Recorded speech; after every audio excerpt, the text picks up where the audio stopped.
किन 5 लोगों को माता सीता ने दिया था श्राप, जो आज भी सत्य है?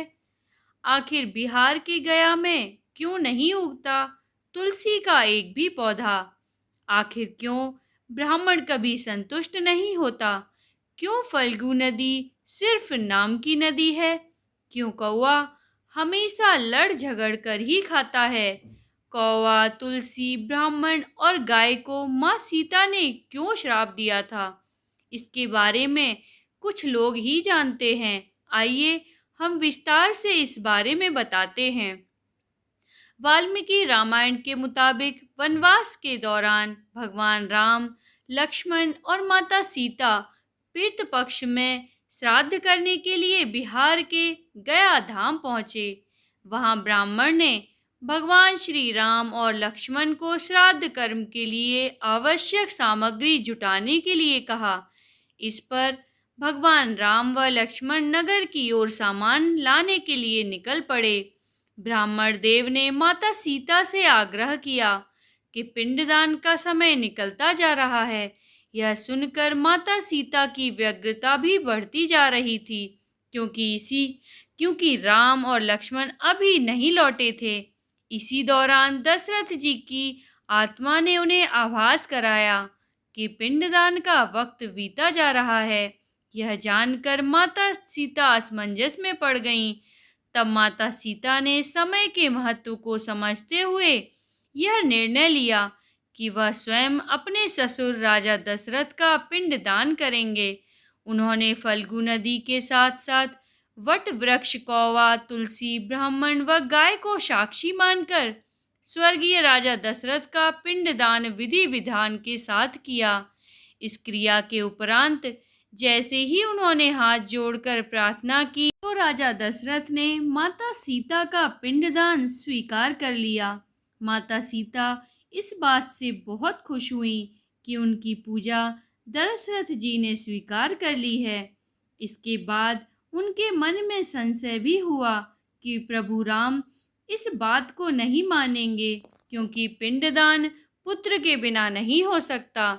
थोड़ी देर बाद भगवान राम और लक्ष्मण सामग्री लेकर आए और पिंडदान के विषय में पूछने लगे। तब माता सीता ने कहा कि समय निकल जाने के कारण उन्होंने स्वयं ही पिंडदान कर दिया। प्रभु राम को इस बात का विश्वास नहीं हो रहा था कि बिना पुत्र और बिना सामग्री के पिंडदान कैसे संपन्न और स्वीकार हो सकता है। इसके बाद माता सीता ने कहा कि वहां उपस्थित फल्गु नदी, तुलसी, कौवा, गाय, वट वृक्ष और ब्राह्मण श्राद्ध कर्म की गवाही दे सकते हैं। भगवान राम ने जब इन सब से पिंडदान के किए जाने की बात सच है या नहीं पूछा, तो फल्गु नदी, गाय, कौवा, तुलसी और ब्राह्मण पांचों ने प्रभु राम का क्रोध देखकर झूठ बोल दिया कि माता सीता ने कोई पिंडदान नहीं किया है। वट वृक्ष ने सत्य कहा कि माता सीता ने सबको साक्षी मानकर विधि पूर्वक राजा दशरथ का पिंडदान कर दिया है। पांचों साक्षी के झूठ बोलने पर माता सीता ने क्रोधित होकर उन्हें आजीवन श्राप दे दिया। इन्हें मिला था श्राप, फल्गु नदी को श्राप दिया कि वह सिर्फ नाम की नदी रहेगी, उसमें पानी नहीं रहेगा। इसी कारण फल्गु नदी आज भी गया में सूखी है। गाय को श्राप दिया कि गाय पूजनीय होकर भी सिर्फ उसके पिछले हिस्से की पूजा की जाएगी और गाय को खाने के लिए दर बदर भटकना पड़ेगा। आज भी हिंदू धर्म में गाय के सिर्फ पिछले हिस्से की पूजा की जाती है। माता सीता ने ब्राह्मण को भी संतुष्ट ना होने और कितना भी मिले उसकी दरिद्रता हमेशा बनी रहेगी ऐसा श्राप दिया।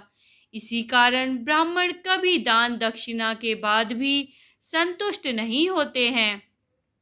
माता सीता ने तुलसी को भी श्राप दिया कि वह कभी भी गया की मिट्टी में नहीं होगी। यह आज तक सत्य है कि गया की मिट्टी में तुलसी नहीं फलती। और कौवा को हमेशा लड़ झगड़ कर खाने का श्राप दिया। आज भी खाना अकेले ही नहीं खाता है। दीर्घायु का दिया था, आशीर्वाद।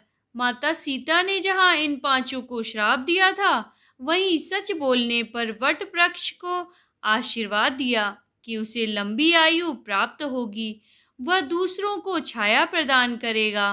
पतिव्रता स्त्री उनका स्मरण करके अपने पति के दीर्घायु की कामना करेंगे। अगर कहानी आपको पसंद आई हो तो लाइक करें और ऐसी ही कहानियाँ सुनने के लिए चैनल को सब्सक्राइब जरूर करें। कहानी सुनने के लिए धन्यवाद।